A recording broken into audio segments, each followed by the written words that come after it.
to folks to come back and take a look, but we will also put a PDF version of this on our website such that some of the links that are in the document you can take a look and explore at your leisure.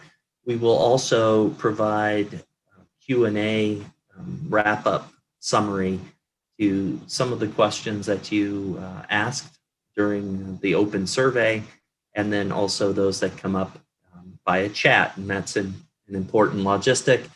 Dave Varner, Interim Dean and Director of Nebraska Extension, will be watching the chat line, so if you have questions, please type them in. Dave will do his best, and then throughout the journey this morning, there are some opportunities to pull up and answer some of your questions. So with that, let's go ahead and get started. Well, if you took a look at this picture in a subtle way, you might get a sense of what's happening out there. This is the wrapped wall outside of the new dairy store, and you can see this student isn't enjoying her ice cream, but her mask is there. And I just really would like to say, first and foremost, thank you profusely to all of you, our faculty, our staff, our students, our external partners.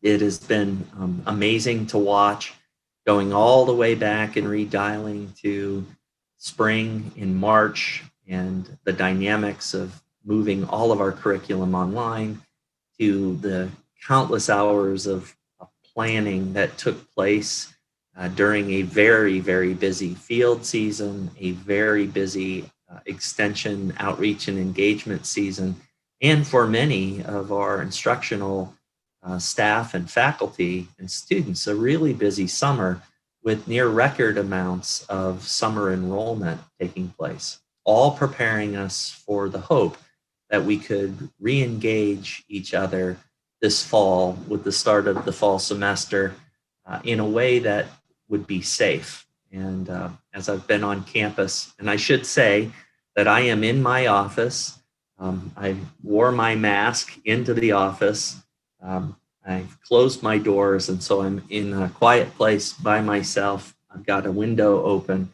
and that's why I'm not wearing my mask.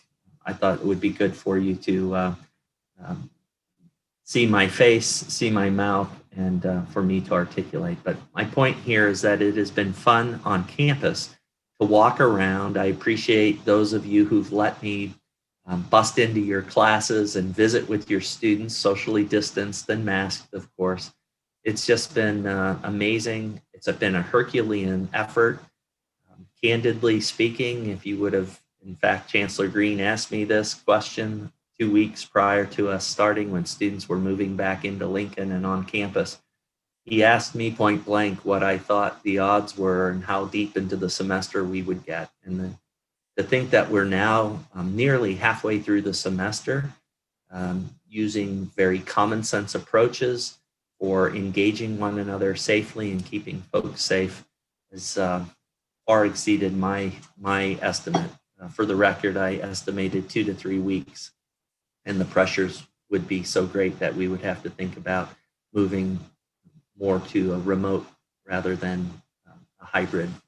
So I want to say thanks. I want to say thanks to our teams in every single one of our mission areas, in every single one of our centers, in every single one of our academic units, in every single one of our extension focus areas, every single one of our locations across greater Nebraska. Thanks for making the most of a tough situation. Thanks for having an upbeat, can-do attitude. An example of that was this great program that Kasner launched during the peak of the spring pandemic and uncertainty. They created something called the Changemaker Competition, and it really was a call, a clarion call around the world to invite change makers, difference makers, to Kasner. And it was fun. It was each of the folks who put in their package had to put a 2-minute video pitch about how they would want to leave their mark on the world had a strong focus on food, energy, water, and societal systems and the integrated systems that we study and engage with every day. And I just want to give a huge shout out to the team in Kasner for elevating above the COVID fog, finding a constructive way. And actually, I think this is one of the things that will stick as we go forward. This competition was open to PK, I guess it was 6th through 11th grades. There was another classification for those who were college ready. And then there were 2 scholarships. And these were full ride scholarships that we were able to find funding for 2 students who are already in Kasner, underwritten in part by Cortiva Ag Science. So shout out to the team in Kasner. Thank you. Another great example of not letting COVID get in the way and figuring out a partnership and leveraging is the new partnership, the Early College and Career STEM program between Lincoln Public Schools and the University of Nebraska-Lincoln, and to be very specific, with Kasner. And this is a program that links together in a really neat way Lincoln Northeast High School along with Kasner. And again, focusing or with a focus on food, energy, water, and societal systems, or FUSE, as we're calling it. And so I'd be remiss, Dean Hang-Moss may want to say a little more at the end of the session today, but I am inviting you to join us, please, to help light that fuse, a little bit of professorial or dad humor, sorry, but this is really amazing. So we are starting our journey with 6th, 7th, 8th graders, getting some excitement there.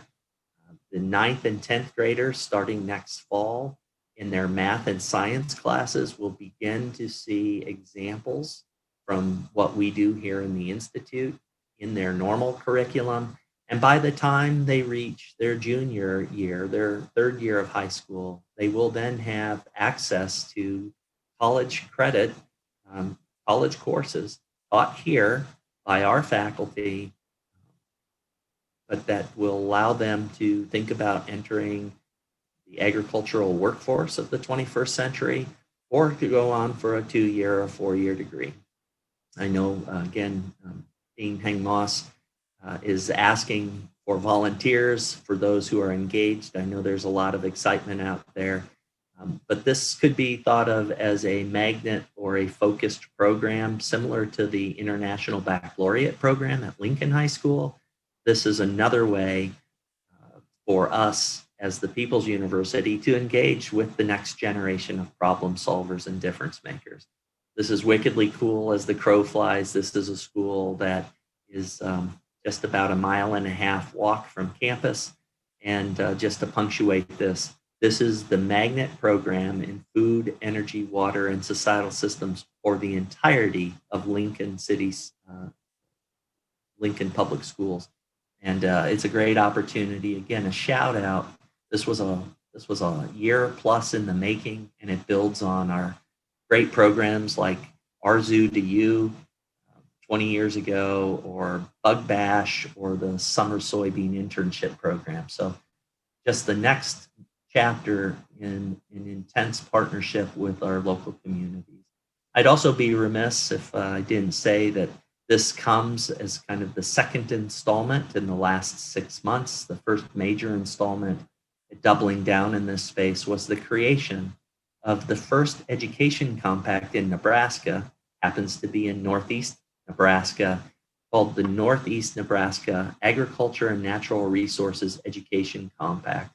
It's a partnership between the 2 tribal community colleges, Northeast Community College, Wayne State College, Nebraska College of Technical Agriculture, and Kasner, to really come together along with the superintendents from the 36 public school districts in Northeast Nebraska to focus on one thing: student success, and to remove barriers in that space. So again, kudos to the Kasner team for moving these innovative programs forward. This is a picture of one of our graduate students from last spring who was working from the safety of her own home, developing seed packets. And you can see she's working hard at that, and the seed was eventually planted into experimental designs across Nebraska. The research and innovation platform that Nebraska has, and I give a shout out to all of our faculty, all of our research staff, to our graduate students, our postdocs, our visiting scientists. Congratulations. Archie Clutter, Dean Clutter tells me, as does Bob Wilhelm, that this has been, in spite of COVID, an amazingly productive, record-setting garnering of federal and industry-supported research funds. That just simply wouldn't have happened without the resilience, the grit, the tenacity of our students, our faculty, and our staff that allowed us to be out in the field and to collect data and to keep our programs moving. My own sense of this, and talking with my colleagues across land-grant universities across the country, and in fact across the world, is that not every institution had this can-do attitude, and not every institution was able to pull off what we've pulled out. So I want to say again, thank you. Thanks for just taking a very common sense approach, if you will, caring about the health and well-being of each other, and working with us on the administrative team, your department heads, chairs, directors, your station leads, your center directors, and trying to figure out creative ways to keep things moving while being safe. This next slide is just another example. Secretary of Agriculture, Sonny Perdue. I did use hand sanitizer after that fist bump. That I think was my first fist bump in 6 months of COVID isolation. But Secretary Perdue, Jeff Fortenberry, the governor, President Carter, and Ronnie Green visited campus, the Nebraska Innovation Campus, to really have an amazing conversation and to see firsthand ag tech in action. And we were able to showcase the Food Processing Center, Andy Benson from the Nebraska Food for Health Center, and then the team at the Greenhouse Innovation Center. We were able to showcase just 3 examples of innovation that Nebraska and IANR is leading the way on. Another great piece of news that came in after a good period of quiet time working on this was a $5 million gift from Dr. Ann Hubbard. She's a retired physician in Omaha. Ann is passionate about food, water, and climate, and health. And so we received a $5 million gift that created a new program in climate, water, and health in the College of Public Health. Jesse Bell is the new director of that program. Jesse also became a new director for climate, water, and health in the Doherty Water for Food Global Institute, which was a big deal, adding that dimension in a formal way. And then part of Ann's gift also went about $750,000 as matching fund, with another $750,000 from the Robert B. Doherty Foundation to round out a $3 million scholarship fund for graduate and professional students, both interested in production agriculture, the impact production agriculture has on groundwater and soil health, but also taking that and extending that to those of us who consume that water and looking at the intricate complexities between production agriculture and human and environmental health. So August was a big day and a big month, rather, for us to showcase what we do. Pivoting over to our colleagues across the state working with Extension, whether you're an Extension assistant, an Extension educator, an Extension specialist, I can't say how much I appreciate, and the people of the state appreciate, again, your resilience, your nimbleness, your ability to shift, your ability to engage the citizens of Nebraska who care deeply about their county fairs and their county-based programming. We had 97 I know we have 93 counties, but some counties have multiple fairs. 97 unique, individualized conversations with community leaders, with local leaders about how to have a fair, how to accentuate the learning of our youth um, through 4-H and our other youth programs in a way that was safe. And we pulled that off. You pulled that off in spades. And I just want to say thank you. The Omaha World Herald had a great editorial about the time of the state fair in late August, early September. And it was really, I think, heartfelt. And again, while it felt very different than years past, the fact is that we were able to pull this off, keeping people safe. And while I'm with Extension, just a shout out to, in the 3.5 years I've been here, we have gone through so much in the state, from bomb cyclones and tunnel collapses of irrigation systems. Just you've been there through and through, living, working, engaging with local leaders to move the needle in ways that really matter. And I know that's been tough. I know that it is really depends on what county you're in. We still have 10 counties in Nebraska that have not had a registered case of COVID. So that living in one of those counties looks a lot different than living in Lancaster, Douglas, Sarpy County. And through, your can-do attitude and your spirit, your grit, your resilience has just been on full display. I want to quickly just acknowledge that we had quite a significant merger or marriage, if you will, between the Nebraska Extension Community Vitality Initiative and the University of Nebraska's Rural Futures Institute. On July 1, we pulled those two after nearly 24 months of planning and engaging and talking with stakeholders from across Nebraska. We merged those two entities into something now known as Rural Prosperity Nebraska. Similar to Humanities Nebraska, this is a play to bring our most amazing scholars together with those that are experts at working with local leaders and communities to translate that science, that scholarship into an asset that can be mobilized by local communities. We've rolled in the Thriving Index, the Rural Fellows Program, the Rural Poll, and a new program called SourceLink to be tools that can be mobilized in these 6 areas, ranging from community engagement and entrepreneurship to placemaking, regional foods, leadership and community capacity building, and people attraction and retention. I thought that the COVID would have an impact on people living in in urban communities and settings, thinking that maybe they might want to find a different balance of work and life.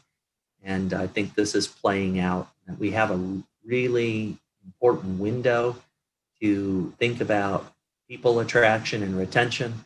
And we know that in order for individuals, for families, and for communities to thrive, that things that we work on every day, from an amazing PK through 12 school system to access to safe and affordable food, clean water, to healthcare, to nurturing entrepreneurship and leadership. These are pillars, not to mention or leave out logistical considerations like roads and rail heads and broadband.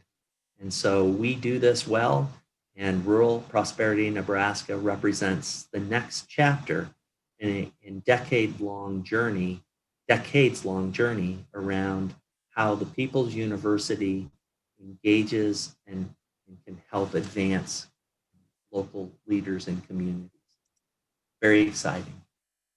So with those many thanks and a quick highlight of some of the amazing work that's been done in spite of COVID, I want to welcome our new faculty, since those who've been hired and joined us since January, since our last all hands meeting.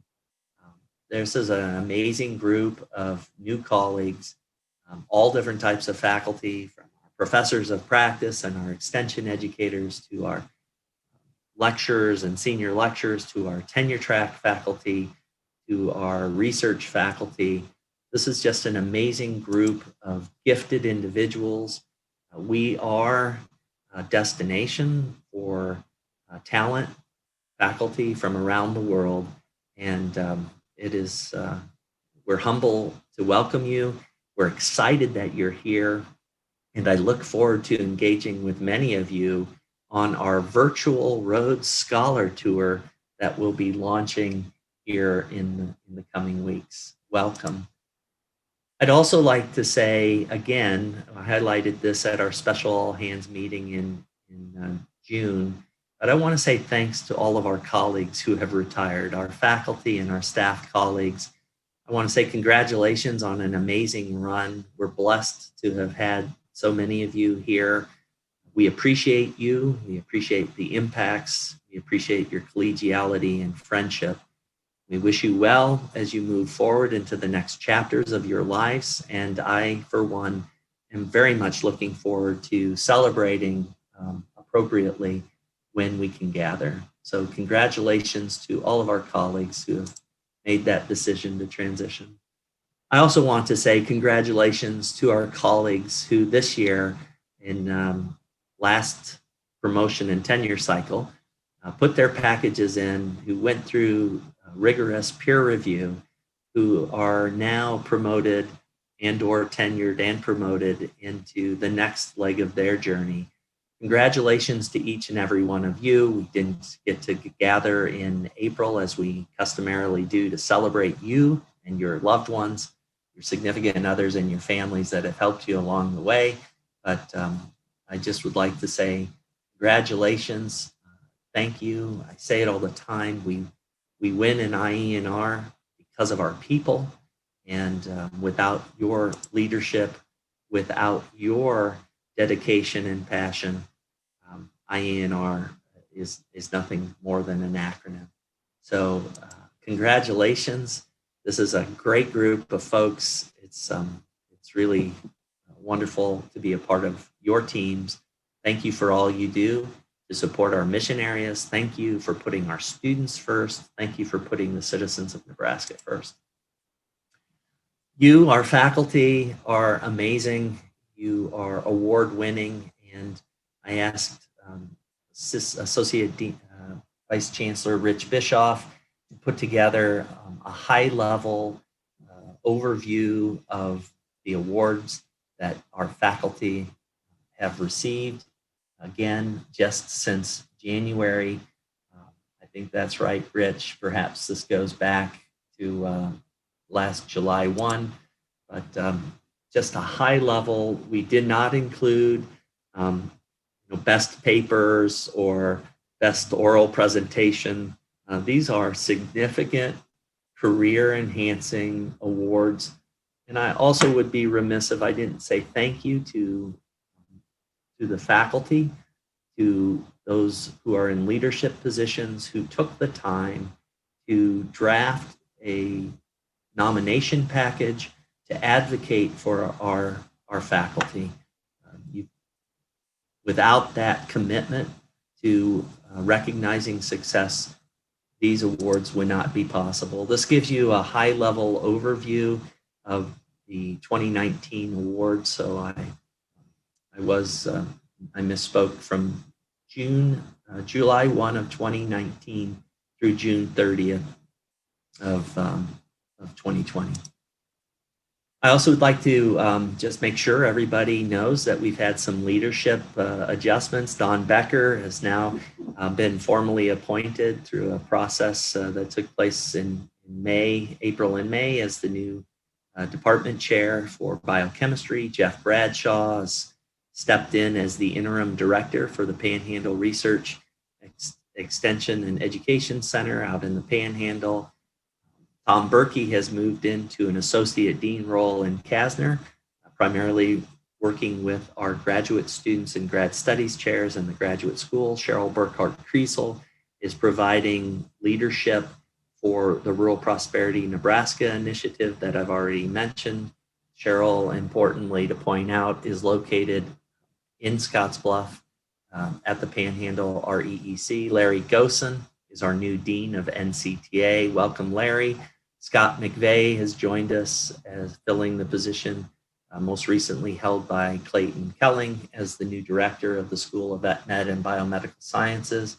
Michael Merton has joined us. Welcome as the new department chair for Child, Youth, and Family Studies. Jen Nelson is stepped in as the interim lead for the Nebraska Virology Center. Mark Swoboda, no stranger. Mark is now a tenured associate professor and is the permanent director of the National Drought Mitigation Center. Dave Varner has stepped in following in the shoes. In fact, he wears his own shoes of Chuck Hibbard, coming in as the interim dean and director of Nebraska Extension. And Carrie Weber, welcome, Carrie, colleague, professorial colleague of ours, has come in to serve as the new director for the undergraduate microbiology program. Thank you very much for your service. Look forward to working with you. Last thing I kind of would like to, not kind of, the last thing I'd like to focus in is just a shout out to Nebraskans helping Nebraskans. And I want to just say thank you to so many of you who gave of your time in a selfless fashion, who found time in already crowded schedules, from the production of nearly 200,000 gallons of hand sanitizer made with bioethanol produced with Nebraska corn here in Nebraska over in the Food Processing Center in partnership and co-creation of the effort with the College of Engineering, to our partnership with pork producers. As you may recall, there was a very dark time where those working in our meat processing facilities were in the center of the COVID storm. And out of that became a backlog of nearly 3 million head of market hogs, and euthanizing those hogs became standard practice by many of our pork producers. Thankfully, Nebraska was a bit spared, but compared to Iowa and Minnesota, but it was a big deal. And there was this great idea of actually opening up our meat sciences, our meat processing facility. And we were able to process between 12 and 20 head of hogs each week.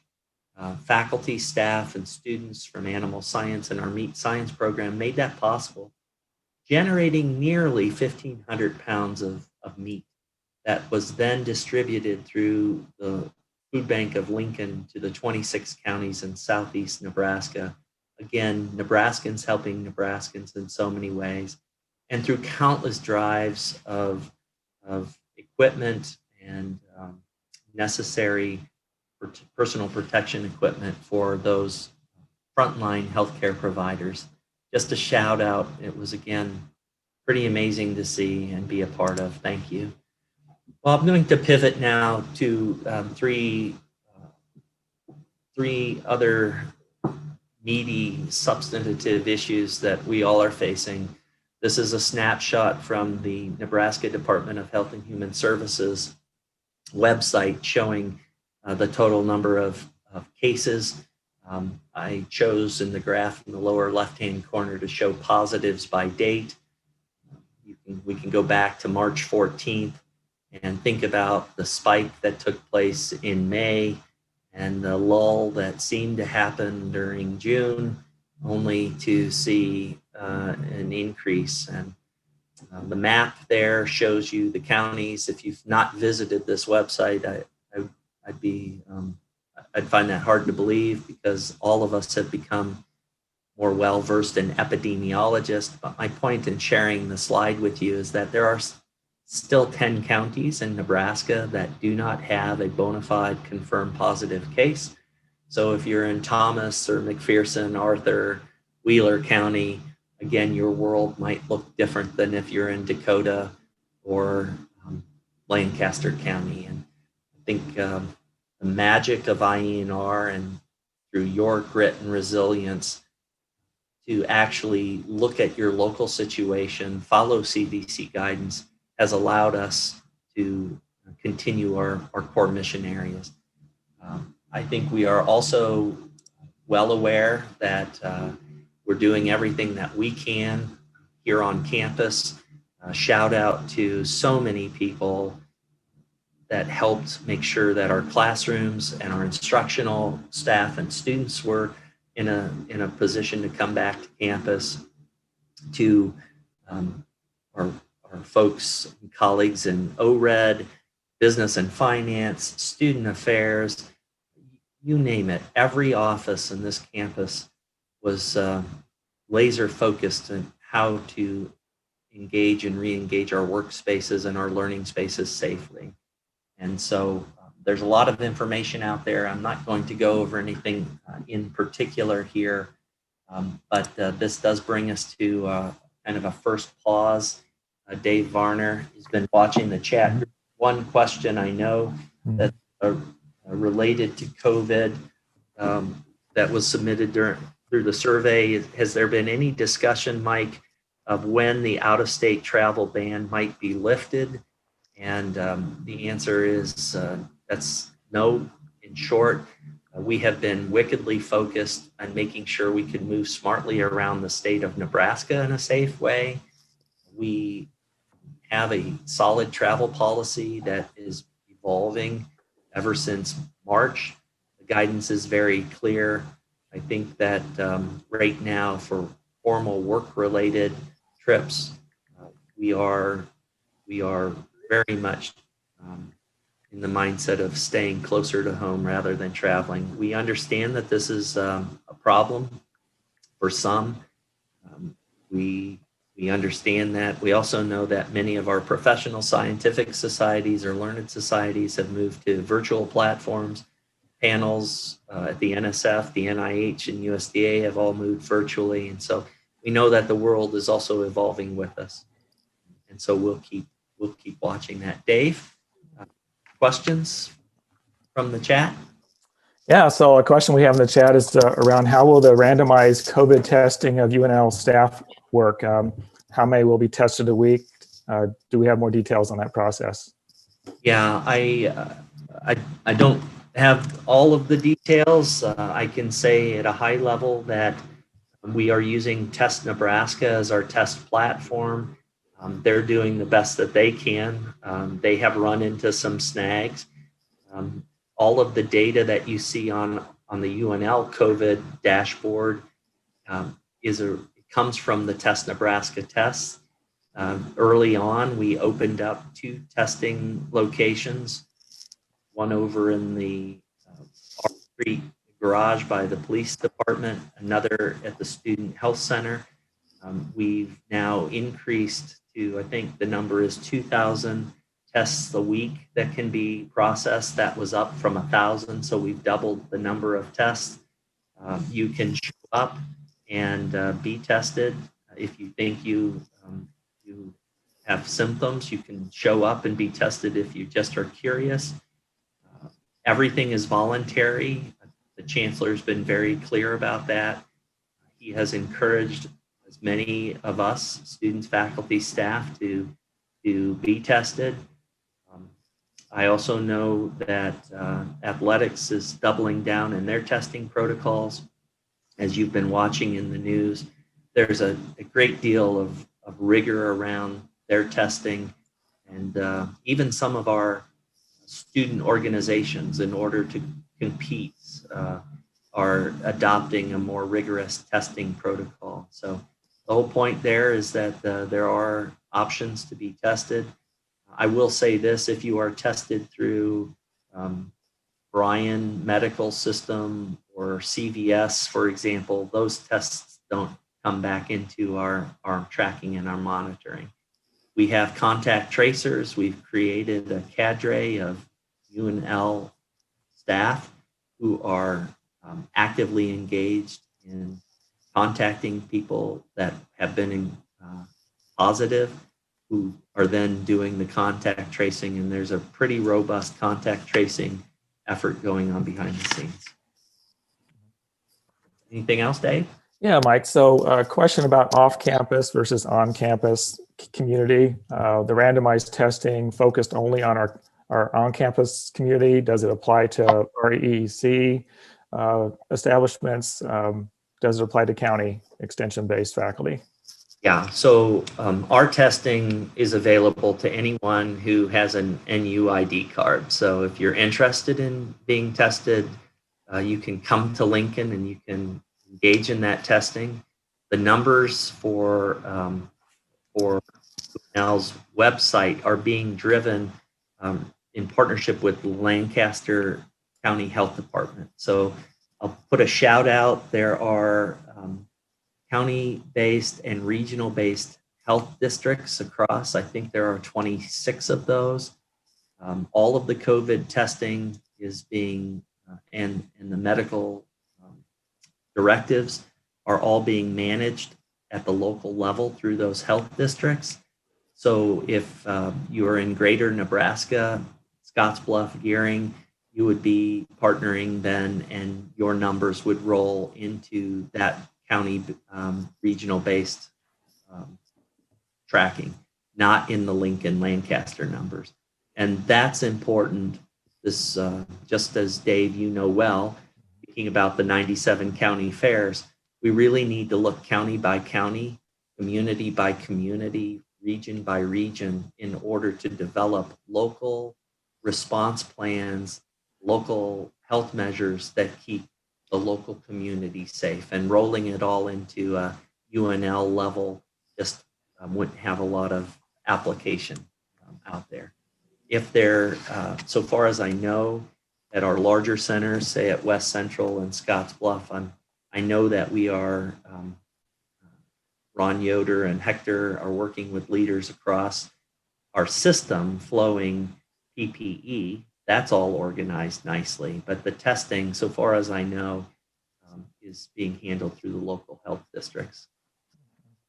Yeah, Mike, that's exactly how we're guiding local extension professionals to pursue issues relative to COVID is to consult with their local health department and follow their guidance. They have been extremely helpful across the state in helping us navigate COVID situation. Well, Dave, I'm always heartened that I'm saying the right things. Yeah. So, Mike, go ahead. Another question is, do we have a financial breakdown of the pandemic's effect? And I assume this is relative to UNL and IANR. Yeah, we definitely have and are tracking financial impacts across the platform. And in fact, when I get to the budget, I'll talk a little about that, but I think I'll keep that at a high level. There was a question that came in on the survey. Some of you may be aware that the federal government made a decision to allow an optional decision, so long as the employer went along with it, that would allow employees to defer, and I really want to underscore the word defer, our Social Security taxes. So the idea was that to try to meet people where they were, realizing that belt tightening was happening, that employers had the option to defer taking out Social Security taxes from our paychecks. The intention, and in fact, still the expectation is that on January 1, anything that was deferred needed to be paid up. So the state of Nebraska that funds us made the decision that this deferral was not in the long-term interest of the citizens of Nebraska, that it essentially, assuming that COVID was going to go on, made no sense to double the burden on individuals come January. The University of Nebraska followed suit as the largest employer in Nebraska and the largest state agency, and so that was it. The question was this: that there has been some declaration by President Trump that if in fact he is reelected that he is talking about making that deferment, just excusing it, making it not a deferment, but actually forgiving that. I will say this, that if in fact the president or Congress makes a decision to actually switch, in hindsight, the rules of the game from a deferment to actually forgiving it, then I suppose in hindsight, the state of Nebraska and the University of Nebraska will be guilty of not having taken advantage of another tool to ease the burden for our employees. That said, I think looking at things in hindsight isn't very fair, although human condition is that we do it. So I just wanted to cover that question. And I think I'll cut off the COVID questions at this point and move on. And then we can come back and pick up open questions. So appreciate that question, fairly nuanced. Well, this summer, and we talked, and I hit this one head on in June, Black Lives Matter, the complexities of the conversation and the actions that are taking place around systemic racism in America and in fact around the globe. Hand in hand with systemic racism is a deeper awareness of systemic privilege, and those conversations are continuing. The country still continues to wrestle with these very complex issues, spurred on by countless numbers of death of Black Americans at the hands of police. And we are all very much living and responding and reflecting and figuring out our individual voice in this space.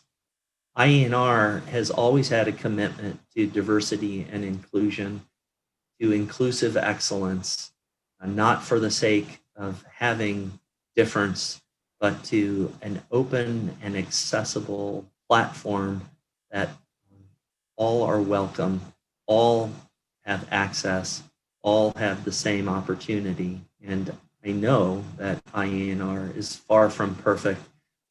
I'm sharing this landing page, and I would encourage you, please just Google IANR diversity and inclusion. There's a lot of information here about being intentional, about being accountable, and being reflective. And there is a running list of actions that we are making almost on a daily, if not weekly basis. And one of those action-oriented steps that we are now putting in place and that I'm pleased to announce today is the IANR Diversity and Inclusion Advisory Group.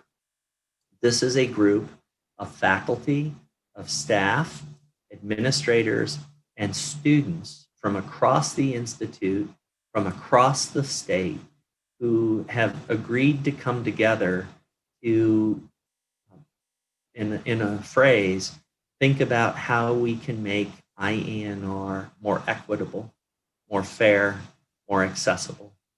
All aspects of diversity and inclusion. And so I want to say thank you to these 12 individuals who are making up our inaugural Diversity and Inclusion Advisory Group. This is an advisory group to the senior leadership team of IANR. We will meet with this group periodically, and I just really appreciate your taking the time. And I appreciate the many conversations, Reaching One, Reaching All, a group from Nebraska Extension, who took time out of their busy schedules to visit with me one-on-one, if you will, the committee and me, to share their stories and to reflect on inequities and on systemic racism that takes place. And I appreciate the suggestion for creating this committee. I also want to, again, highlight another action-oriented step that we've made, this time in Kasner. We are one of the land-grant universities in the North Central region that at one point had a manners, minorities in agriculture, natural resources, and related sciences organization. You can read the mission of manners on the bottom of the slide, but for whatever reason, that group, that student organization, faded away. And I'm very pleased that working with students shown here, that we are actively moving the needle forward. And I want to give a shout out to Nicole Ferrix in Kasner, Associate Dean, who has been working with students to get Nebraska Kasner Manners back online. Also would like to highlight that there's an opportunity, if you did not know about this theater experience, an improv group that Julie Uribe is leading and that IANR and Kasner help co-sponsor. This group called We Are Nebraska is a group of students who sign up for this class, and they each do, through their own life's journey, through improv, they talk about issues and share issues and reflect and highlight issues from their own life that are authentic, are heartfelt, that really showcase some things that UNL would be well advised to focus on. And they have showtime, 2 showtimes, 4:30 and 7:30 at the Lead Center. This will be socially distanced, but if you're interested, I strongly encourage you to attend. And then a different type of diversity than what I've been talking about, but equally important, is that IANR has long celebrated our staff, but we have not had a formal vehicle for staff to engage with the senior leadership team or the Vice Chancellor's office. And so I want to say thanks to these 9 colleagues, staff colleagues, again, from all over our system who stepped up.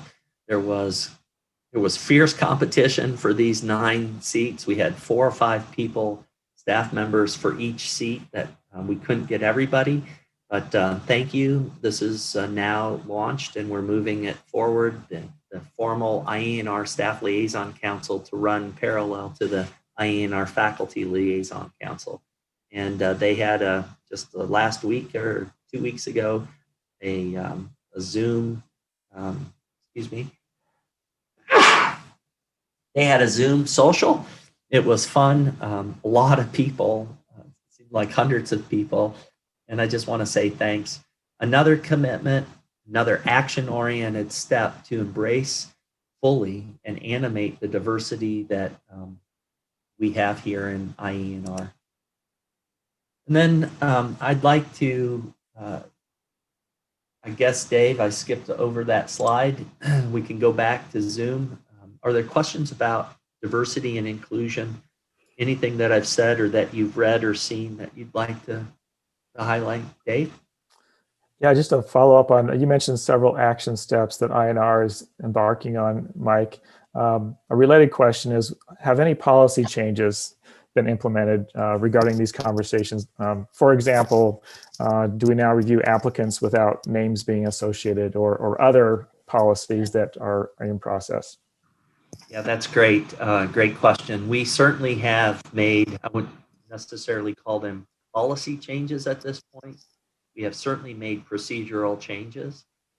These procedural changes, and a shout out to our faculty, our search committees, Rich Bischoff. We have actually made some significant changes in how we go about advertising positions, how we elevate inclusive excellence to the top of position descriptions, working hand in glove with Marco Barker and Stancia Jenkins at the NU system level. IANR is an active participant and in some ways is actually providing best practices. As far as policies, I think you know that Chancellor Green has commissioned a team of faculty and staff that are are guiding us on our journey related to systemic racism. And there are 4 or 5 action-oriented outcomes that the Chancellor is pursuing, and some of these do include changes to our policy. So I appreciate that question. I've had enough conversations where I almost know where that question has come from, and I want to thank that person for holding us accountable and pressing the envelope on that front. Great question. That's all the questions for now. Okay, let me press in. We're in the final stretch here. I want to talk about the budget reduction. So related to the previous question about tracking, yes, we've been tracking budget implications. I will not rehash the last 6 months with you, but I will say that almost immediately it became clear that there were going to be significant budget impacts. Last spring, the last financial quarter, so April 1 through June 30th, the University of Nebraska lost nearly $50 million in revenue. And that just comes back to de-densifying the campus, not being able to hold certain events, not being able to engage in meaningful ways. And you'll remember that we took a 1% state-aided budget reduction in the 4th fiscal quarter. That was about $1 million that we pulled aside and put into a safe place. Since that time, the president and the chancellors have identified a $43 million gap.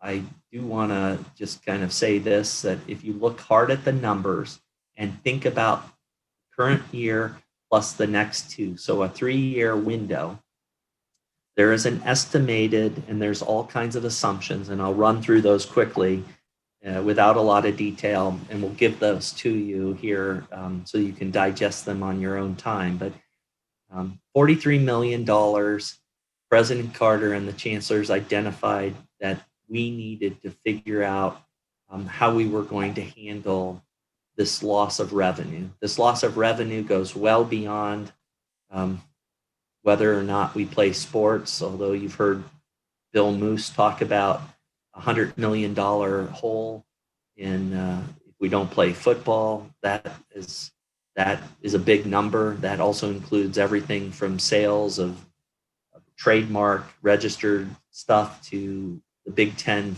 rights to televising games. There's a lot of complexities there.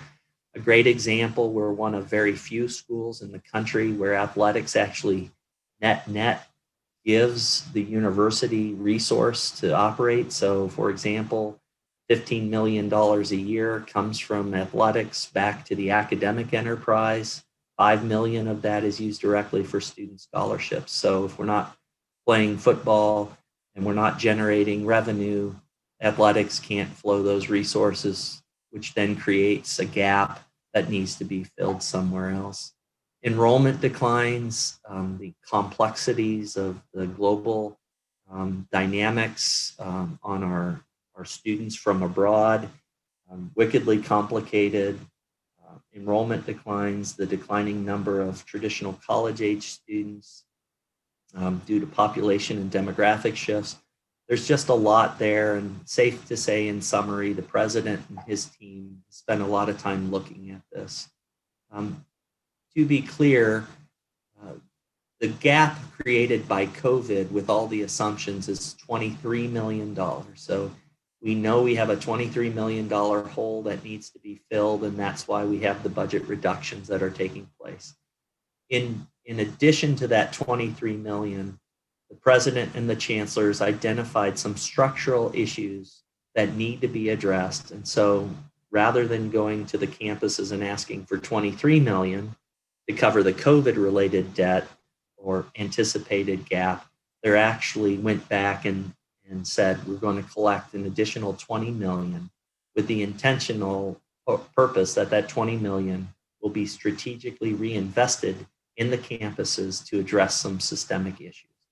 one of those systemic issues is the lack or the position that UNL and UNMC's tenure track faculty face when it comes to market salary market compared to our aspirant peers.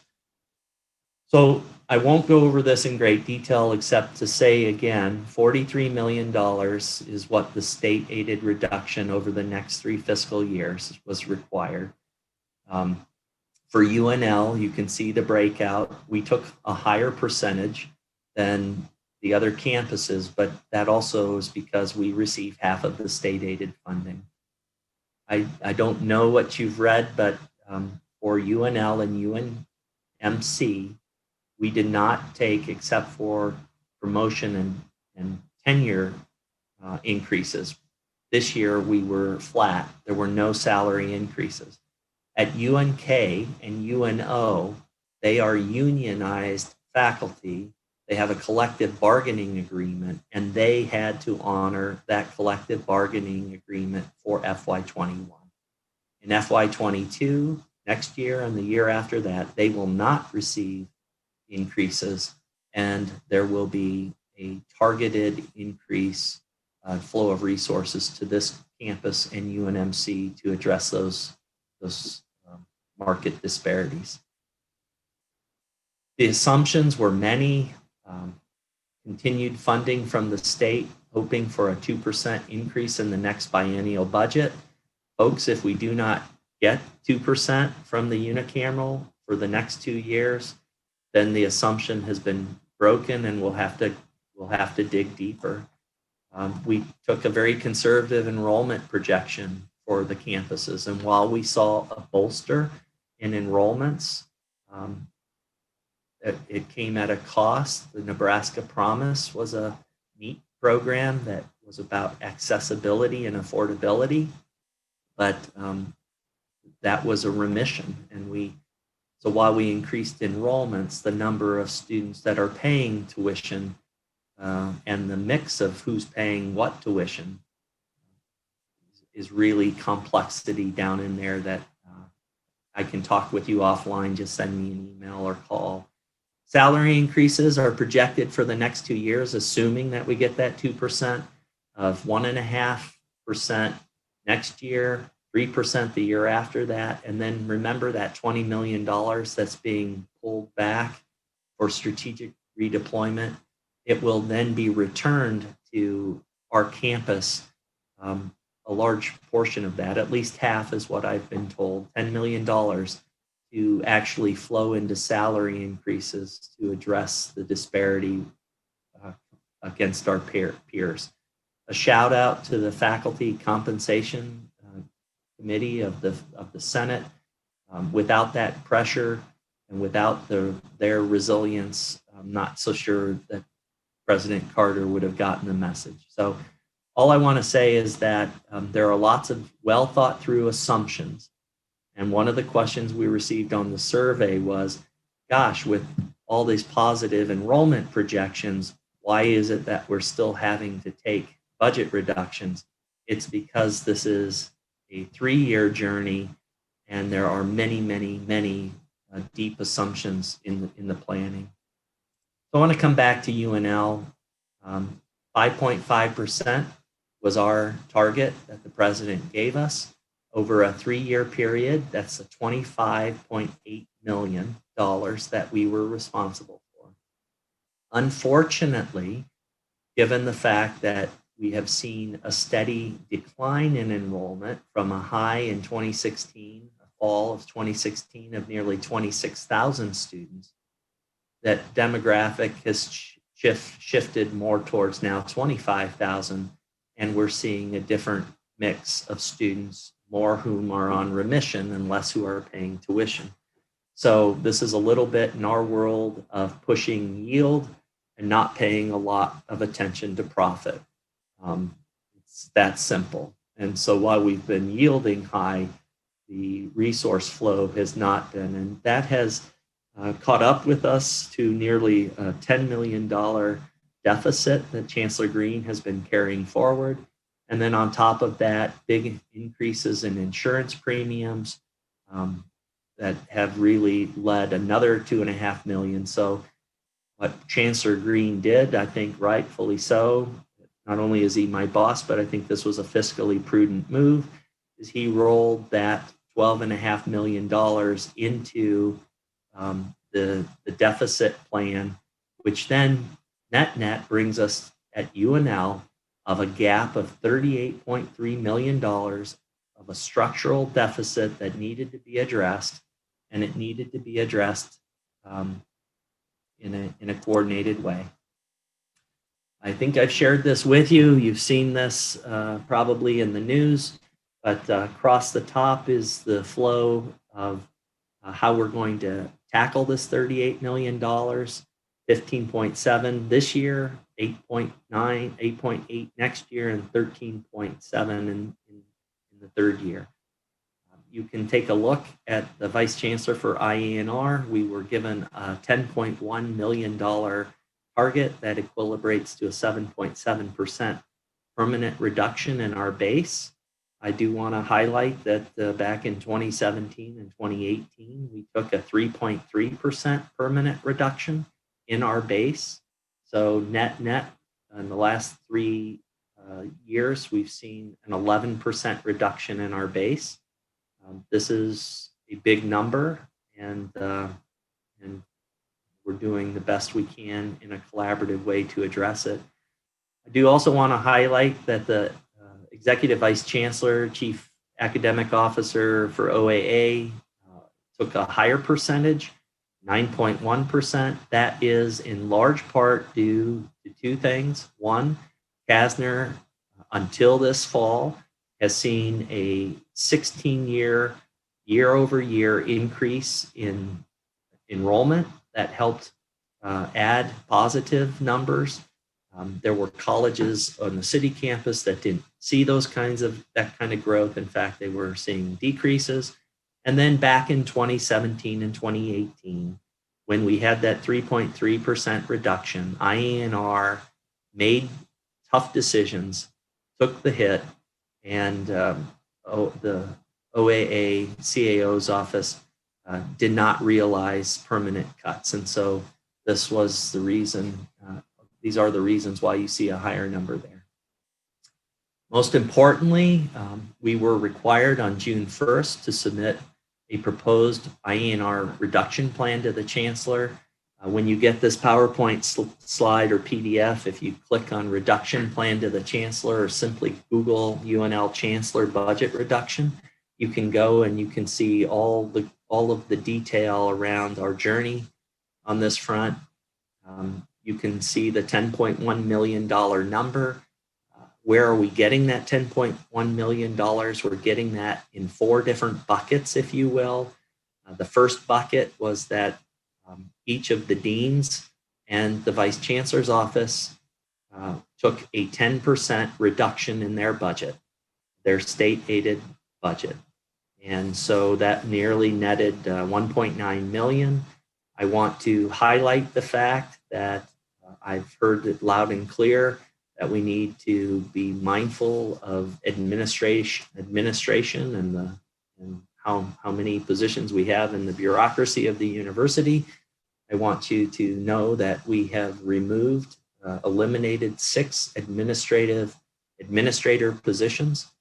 These run from directors all the way to an assistant vice chancellor, and I'll talk more about that.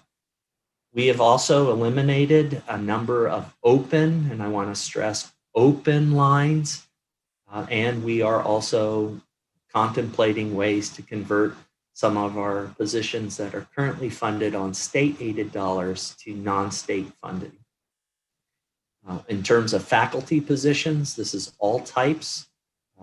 The positions that were opened during the most recent voluntary separation incentive plan, we had 13 tenure track faculty lines. Those positions went onto the elimination list.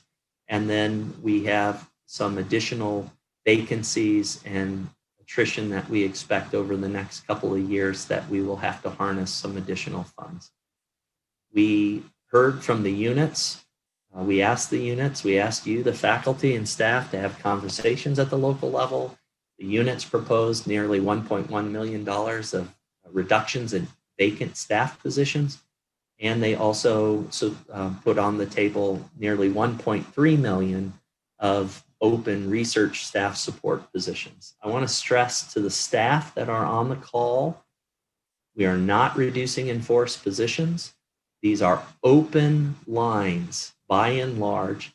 There is about $400,000 that we are going to have to work collaboratively to figure out how we transition some of those positions, and we're looking at the research support staff positions that could be supplemented and funded by grants. This is how we're coming up with these numbers. But I want every staff member on this call to know that we appreciate the work that you do.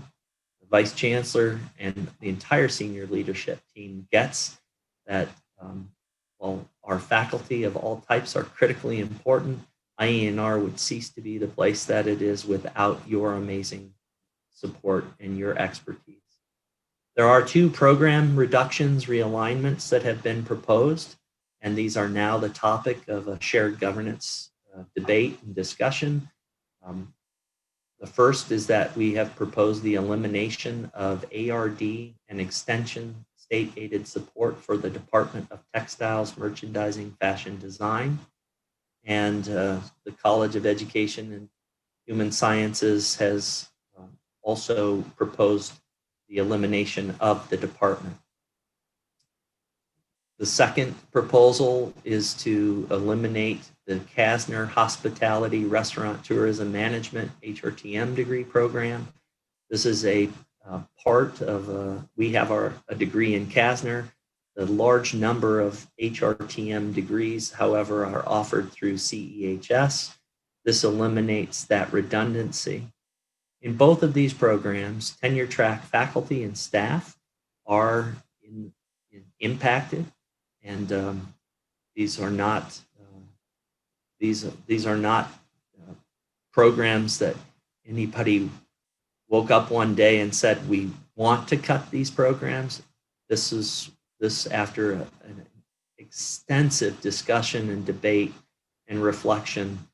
These were the programs that ended up on this proposed elimination list, not out of desire to want to, but out of a need to have to cut something. And that's what I'll say about that. One more slide. There are open dialogue and sessions, and I encourage you to visit and state your case. And the last thing I would say too is that to our colleagues who are caught in these life-changing, difficult proposed eliminations, the empathy and compassion that we all have. This was not an easy decision. It's not a decision that anybody took lightly, and I'm counting on the empathy and the compassion of your colleagues to help you navigate these extremely complex and difficult times. Lastly, the fourth bucket for IANR is to reduce our dependency on student remissions by 10%. We need to replace remissions or remitted tuition with funded scholarships, fellowships, and grant funding. We are living we have too healthy a diet, or our diet has too much remission and not enough scholarship funding. And so that's how we're going to get to this 10.1 million. The last thing that I'll say is that the Academic Planning Committee is holding public hearings to talk about these reductions. They are scheduled for next Thursday and every Thursday thereafter in October, the 7th, the 14th, and the 21st. The 7th will be looking at the elimination of the undergraduate dance program. The 14th will focus on the Department of Textiles, Merchandising, and Fashion Design. And then the 21st will look at a master's program in athletic administration and the elimination of the Kasner HRTM program. These are open to the public. Please visit this website on the Chancellor's website, go.unl.edu/hearing. If you choose or desire to speak to the APC and make your case, you can sign up for a 5-minute slot to make your case. You can also provide your arguments in writing, but you do need to register if you are interested in making. Questions from the Zoom chat, Dave, around the budget?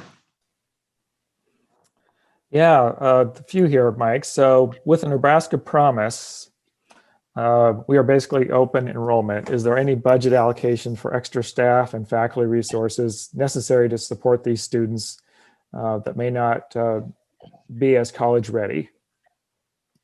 Yeah, that's wonderful. So I think one of the strong suits of the University of Nebraska is that we are open enrollment to assuming that you graduate successfully from an accredited high school program. We have, in addition, the provost's office has allocated additional resources. Let me get this math right. Nearly $850,000 have been allocated to the 5 campuses, $200,000 each to the 4 large campuses, and $50,000 to the Nebraska College of Technical Agriculture, to the academic officers to work with faculty and support structures to develop and implement or enhance programs designed to help students succeed in the class, but also to navigate mental well-being and health dynamics that are taking place. So that's one tangible example. There have also been a plus up in the Big Red Resilience and Wellbeing Program, lots of coaching, so forth and so on. So yes is the answer. I think long term, Dave, I think Nebraska Promise is outstanding. If we're not paying attention to systemically paying attention to helping those students who come to us succeed, then we have a problem. The new RBB, or the responsibility-based budgeting, the incentive-based budgeting model, there are very active conversations about what that actually is going to look like and how we build in ongoing funding to focus more greatly on student success. Mm-hmm. Great question. Another budget-related question regarding staffing. So in the NU 5-year strategic plan, it states that our commitment to no new state-aided non-faculty FTEs until faculty search salaries reach their peer averages. So the question is, comment regarding this strategy and its impact on IANR. Great. Two thoughts around this. This is an excellent question, and I've had a number of conversations. First thing that I would say is that if you haven't had a chance to take a look at the new NU strategic 5-year plan, I would encourage you to Google that. It was shared with the Board of Regents and also at President Carter's investiture. It was put together by a group of faculty, staff, and students and external stakeholders. I think close to 40 individuals that worked pretty much with the president to come up with this. As far as I'm concerned, I think it's a great plan. It sits right on top of the N2025 plan. It allows for all of the strategies and things that we care about in IANR to flow freely. It also serves as a bridge to connect us with the Blueprint Nebraska plan that came out a couple of years ago. So I think it is terrific.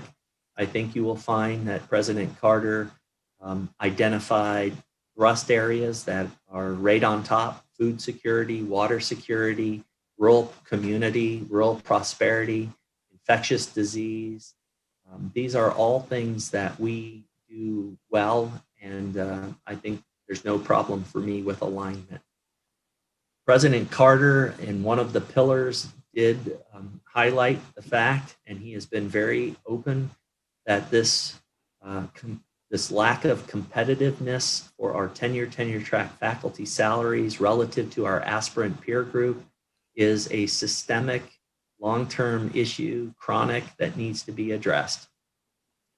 I think so that's the good news. I think no good deed goes unpunished sometimes. And what I heard was a flurry of concern that his statement in the plan, or the plan statement, that no net new staff on state aided dollars will be hired without having this problem fixed. So what has he done? He and the chancellors have identified a $20 million bolus of resources that will now flow to our campuses to aggressively address this issue starting in FY22, finishing in FY23. So it's more than rhetoric. He's actually identified a workable solution with the resources to actually do that. That's a positive. And then in response to the concerns I was hearing, I just picked up the phone and called President Carter, and I said, I think I understand what you were trying to say, but the magic in this is no net new. So this does not mean, or what it does mean, it means that we can refill critical staff positions across IANR that are funded with state aided dollars. We have the ability to do that. But I also will say that any position, faculty, staff, that is funded with state aided dollars is going through an extreme series of reviews. Bottom line, there's not a staff or faculty position that gets filled in IANR without the department or the center or the unit making a cogent case, it passing muster with the appropriate mission dean, getting to the vice chancellor's office and passing muster with Ron Yoder and Mike Boehm, and then Mike Boehm sending it to Ronnie Green passing muster and passing it to the president. So I guess if there's been an impact on IANR's hiring with state aided dollars is that we were moving along at a good clip, and we really moved into a slow, methodical, mission critical refill kind of mode. The good news is that if we are hiring staff or faculty on non-state aided dollars, those are moving fairly well and have been. But the extra scrutiny and the due diligence on the financial side of the house has really slowed our ability to recharge. But I am pleased that most recently in the last 30 days, we've been able to jar loose some critical faculty and staff positions that were funded with state aided dollars.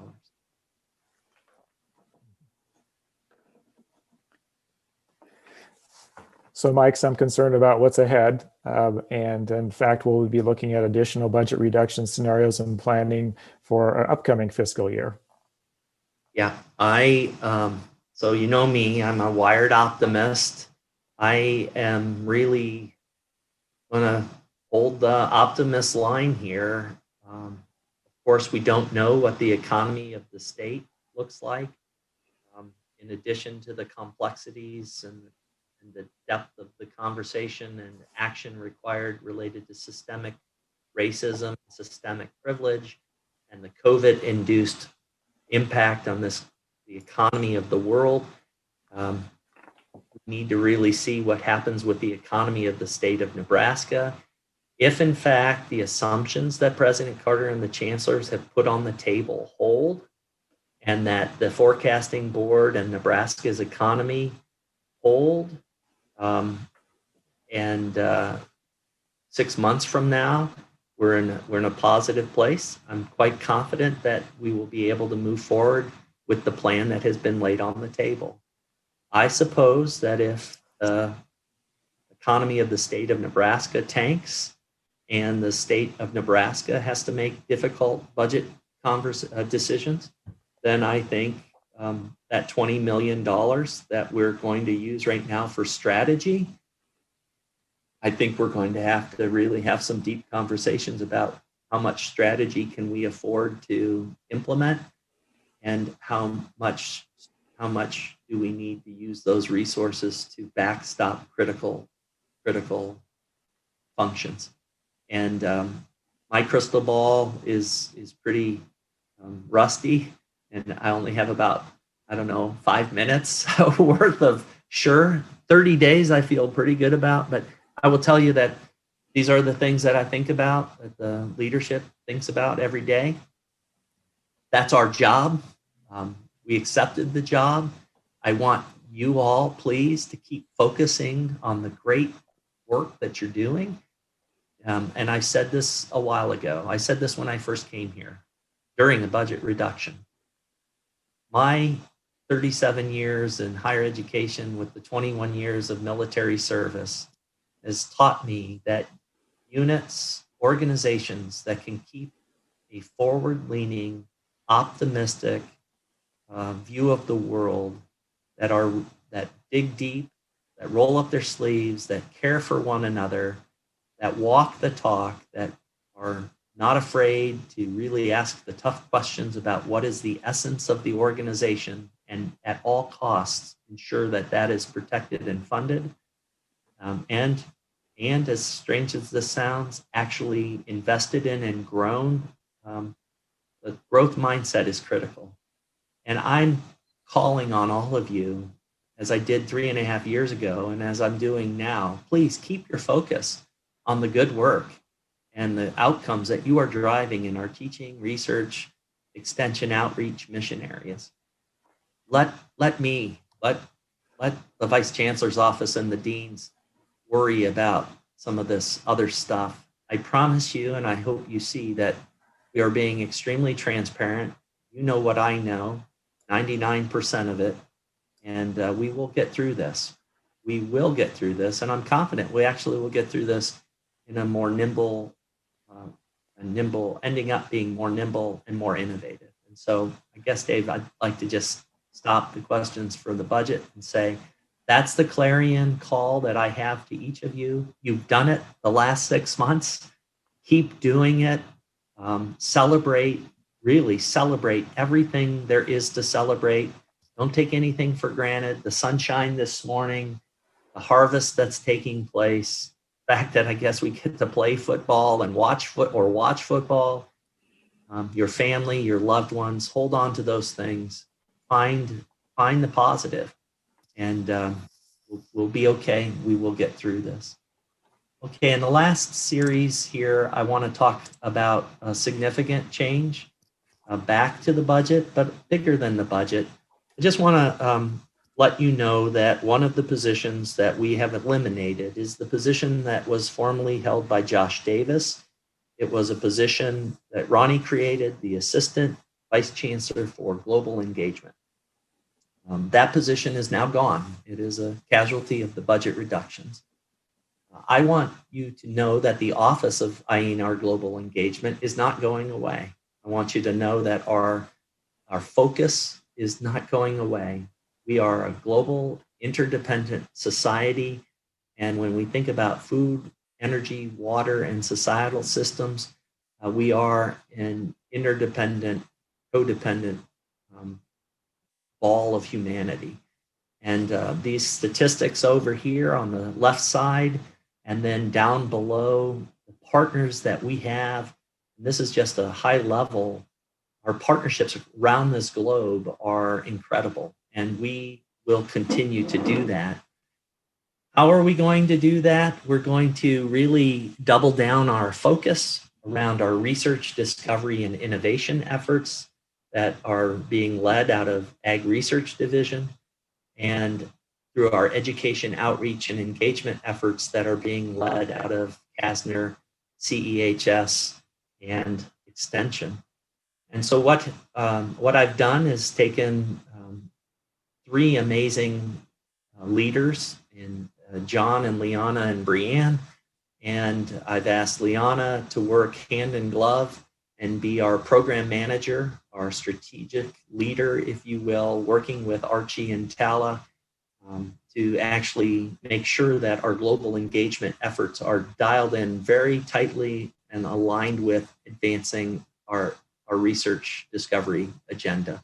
Likewise, I've asked John to work closely, and in fact, Liana reports now to Tala, John reports to Tiffany, and Brianne Wolf, who really is looking at the culture and climate of global engagement, some of our capacity building there. I've asked the three of them to dial in our efforts more tightly in those spaces. Other names and faces that you can see, our CUSP team, our Rwanda team, our 3+1 food science and technology team, our partnership with Peter McCormick and the DWFI folks, Jill O'Donnell and the Yider Institute, and then Rich Bischoff working in partnership with ISSO on immigration and naturalization issues. It's a really critical way. I actually think this is one of those outcomes that is better, will be better because of this better, more integrated alignment. This slide you can unpack on your own, but really thinking about how we amplify and augment partnerships to really ensure this resilient food system and a healthy future. If you have questions, please reach out to Liana, John, or Brianne directly. There's a lot of good work happening in that space. And then to bring us home, I'm not going to talk about the physical changes that are taking on the campus. I think you've visited campus, you know about this. This is a piece of public art called Wake Dance by John Henry. It was always kind of stuck there in the meadow by the C.Y. Thompson Library. It's now been moved, so you can see it from Holdridge. It's part of Maxwell Arboretum. It's on the south side of CYT. Better fit there. We have, of course, moved the dairy store to a more prominent place, but if you go over, you'll now recognize this hallway by the old cheese and ice cream production facility. We've punched a hole through the wall, and so you can now get to the dairy store much more quickly from the front of the building, but more importantly, the space to the left where you can see some of the stainless steel, this area was being turned into a collaborative space that will be available to our students, faculty, and staff. On the horizon, shot from the Schweitzer Ranch with one of the Platte Basin time-lapse images, just know that there is a lot of positive energy. The Board of Regents has authorized us to move forward with formal planning and construction of a new $4.9 million feed yard innovation center at NREC.